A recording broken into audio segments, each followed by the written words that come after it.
considering that this was in total breach of several acts and laws of the country, to include investigation, action taken to this end, and whether anybody has been prosecuted, arrested, or charged.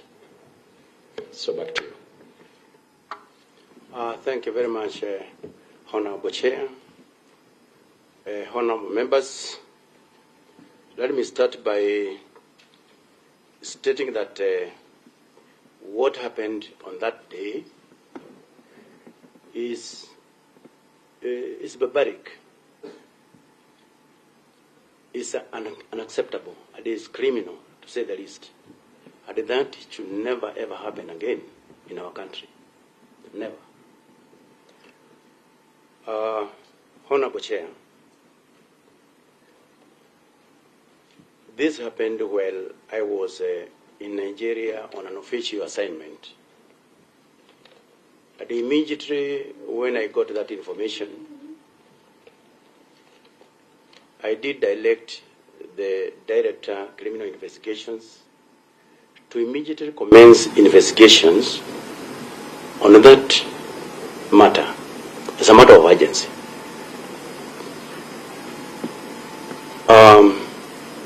And that happened. So by the time I returned here, a lot had actually taken place after those instructions were given.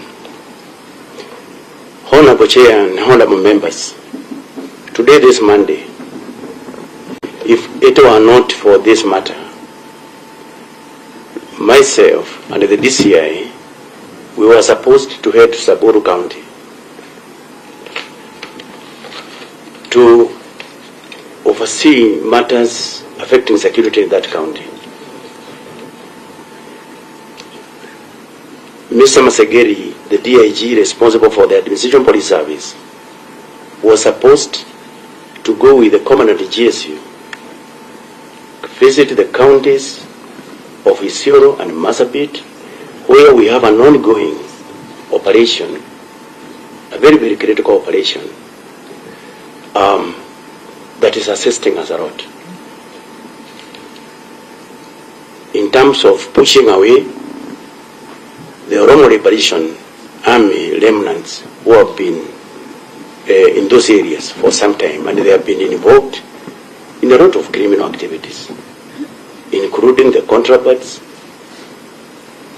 including trafficking, in human trafficking. They have been involved in narcotic drugs in that area. They have actually been involved in illicit arms and ammunition.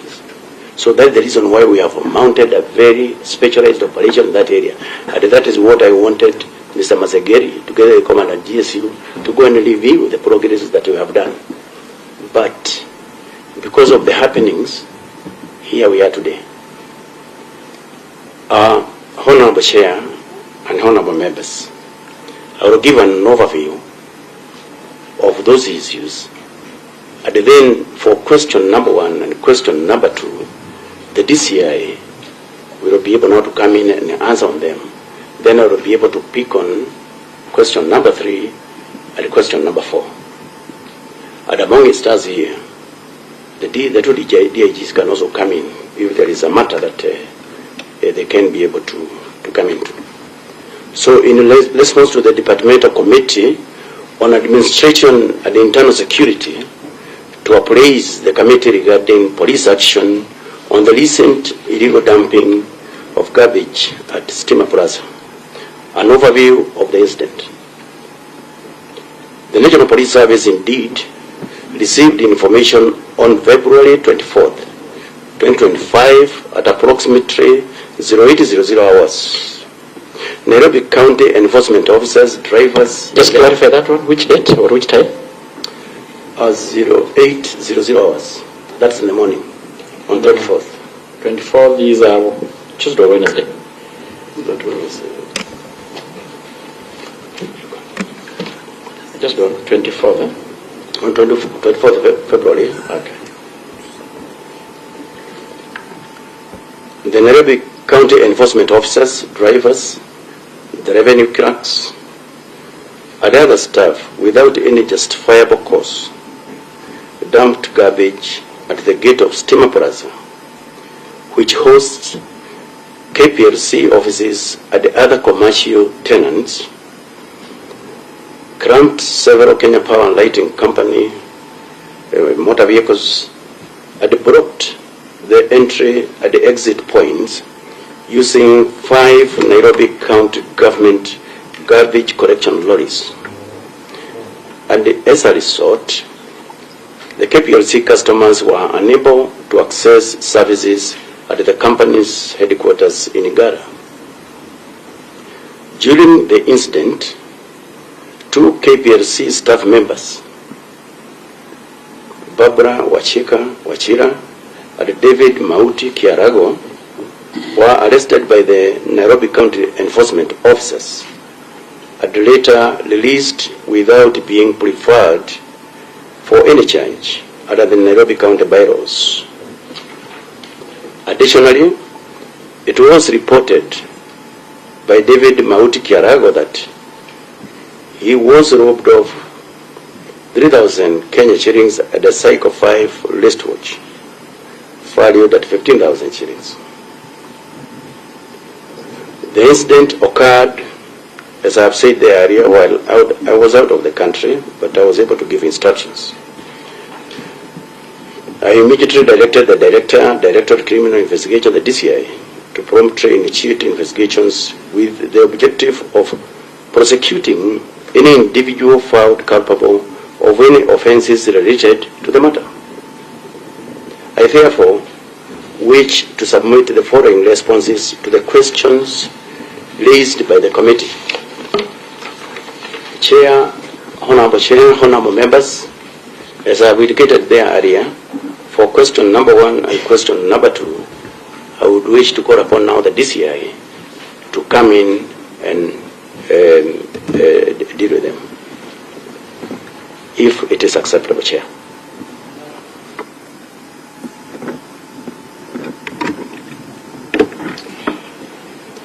Thank you very much, Chair. As indicated by my Inspector General, I will confine myself to question number 1 and question number 2, Honorable Chair.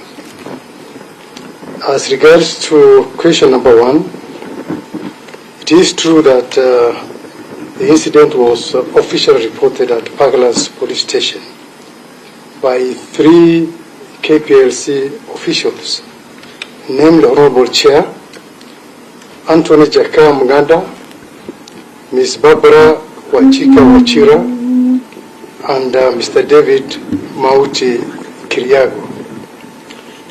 We were able to reduce their complaints into writing under 4 separate police entries, Honorable Chair, 3 of which were documented on 24th of February 2025, while the 4th entry was recorded on 25th of February 2025. The first one was OB number 37 of 24 February 2025, and the nature of the complaint was robbery with violence. The complainant being Barbara Wachira, who reported, Honorable Chair, that at the time of the incident, her iPhone 12 mobile phone was stolen, and she was also forced to pay Kenya shillings 2,000 for its return. The second OB entry was OB 54 of 24/2 of 29, the nature of the complaint again being robbery with violence, and one David Mauti Kariego was a complainant, where he reported to the police that he was robbed Kenya shillings 3,000, a Cycle 5 wristwatch that was valued at 15,000, and an executive pen valued at Kenya shillings 500. OB number 70 of 24/2/2025. This was a general report of the incident at KPLC headquarters, including the police responses. OB number 20 of 25/2/2025. The nature of the complaint was illegal dumping of garbage, unauthorized towing of vehicles, and obstruction of entry and exit points. at KPLC offices. So what were the specific enforcement actions being considered against the individuals found responsible for the illegal dumping, Honorable Chair? We conducted investigations, Honorable Chair, and on February 25th, 2025, we were able to arrest the following persons. One, Augustine Otieno Osore, who was a driver. Moses Gitari Kanywa, who was a driver. And Alice Okare Achami, the machine driver. I would like to point out, Honorable Chair, that by the time this matter was being raised on the floor of the House. So just for clarity, there's 3 employees of the county government. Correct, Your Honor. And the people who are involved. Correct. Okay. And I was saying by the time this matter was being raised at the floor of the House, these 3 Nairobi Council employees were already in custody. Generally, the offenses we are looking at, Honorable Chair, was sabotage, robbery with violence, illegal waste disposal, and obstruction, contrary to Section 53 of the Traffic Act, amongst others. This particular case file, Honorable Chair, was forwarded to the Office of the Director of Public Prosecution on February 27, 2025 for operation. And in the meanwhile, we released the suspects on police bond to be appearing as we wait for final directions from the ODPP. Honorable Chair, the 3 officials were low-level junior officers, and we still believe that they must have received orders from somebody in the hierarchy of the council. As a result, Honorable Chair, we summoned the